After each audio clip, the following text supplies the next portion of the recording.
is that the printed page, this Western way of us representing our knowledge in this linguistic way on a printed page, is very limiting because, of course, we had to finish the paper. We had to get it off. We kept struggling with, we gotta finish it. Yeah, we kept getting these emails from Lynette. You know, like, come on, it's due.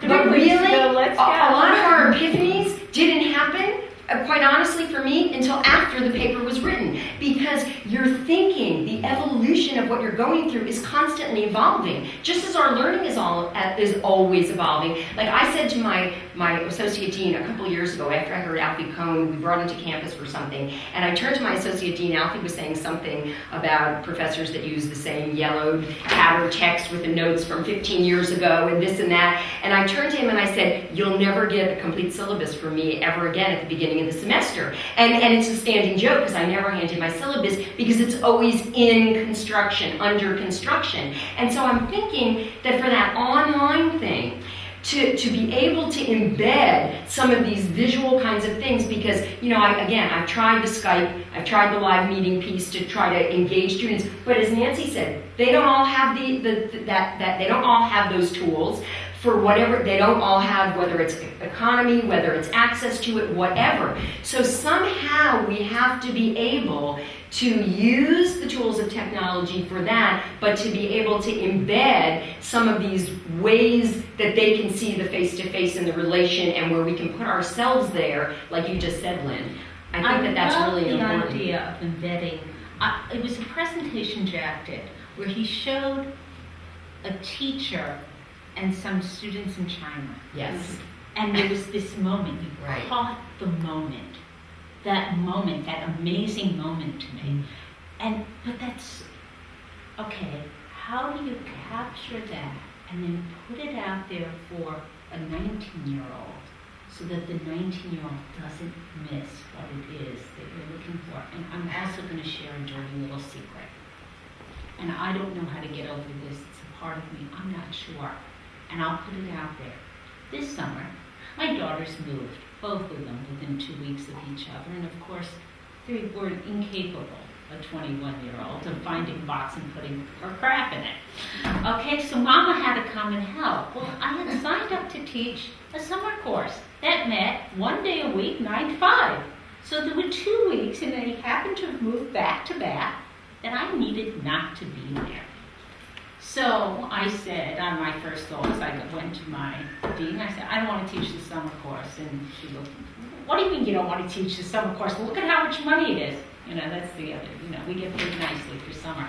I don't want to teach the summer course since I need to move my daughters and I've got to be mama this summer. It's really important and I'm not going to be there. And she said, fool, put them online. And I did. And did I compromise? And I wonder if this push towards putting us online has to do with, I fell into it. It was a lot more convenient. I was in Washington, D.C. My students were in Michigan in their jammies. I know they weren't online from 9 to 5. But I put it online. It made life easier. And they got something out of it. I designed them some nice things that they had to do. They had to do these panoramic photographs. But I have some guilt over that. What did I lose in the process? What is it that my colleague who lives in Florida and says, I teach all my courses online, what is she giving up? And what is she getting in return? I love the idea that we can teach internationally all in the same place. But who's really interacting? Are they interacting with only me because I'm the one who's reading the post? Do they really spend the time to read each other's posts? Or is it as my students say, I do enough to get by because it's an online class? Linda, you got a comment earlier if you wanted to. Oh, you made a light bulb go on in my head because you crystallized for me one of the real challenges with the digital natives who are so much more comfortable. Emoticons, okay, but reading the really rich conversation that goes on physically. I am teaching a unit in my teacher ed on autism.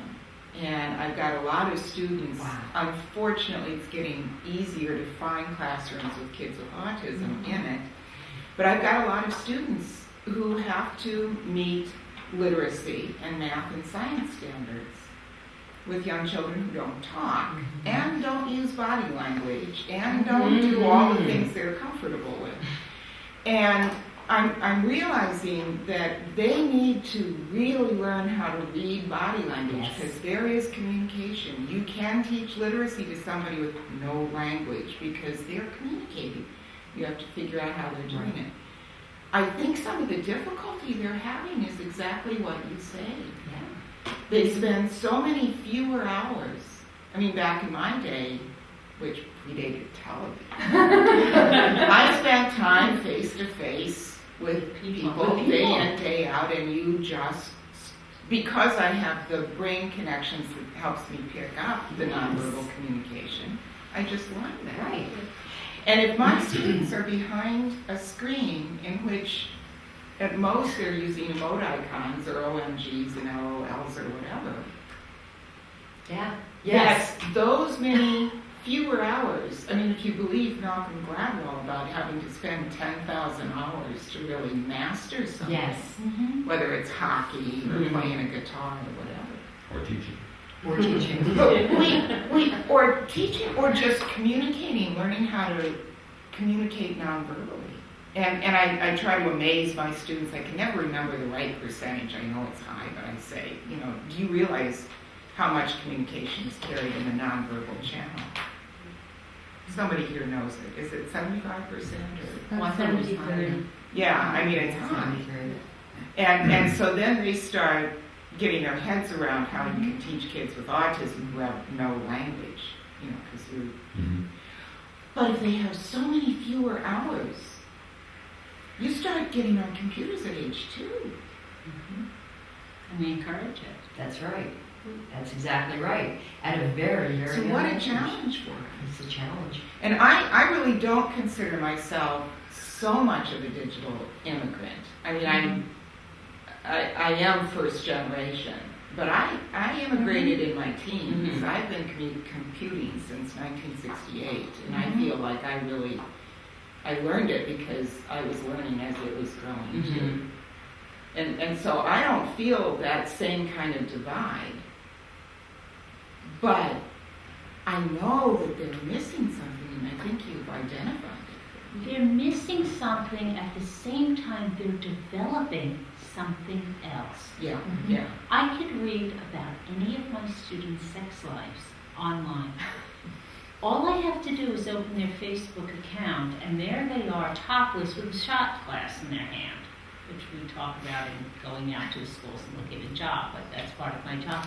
I can read about who they're dating, their wildest dreams, they will put all that out there as if there is no, the line between personal and public has been blurred in a very different way than I blur it. I'm not comfortable about sitting out there and talking about certain things that they have no problem talking about. You had a comment? A question? Well, a comment? one of the things is, we keep talking about the digital age, but in my experience, a lot of students have very limited, or rather very narrow focused experience and on computers, and quite often don't know how to do very much, and they can text on their phone, or they can go to their Facebook page, but they can't really do much else. Yes. I think that is also a challenge, because here we're saying everything online, and there's this push towards using the electronic media for everything, and yet many of our students don't know how to receive it, don't know how to access it, and don't know what to do with it once they get it, right? I So agree. I think there's that aspect too, like it really is a push-pull situation.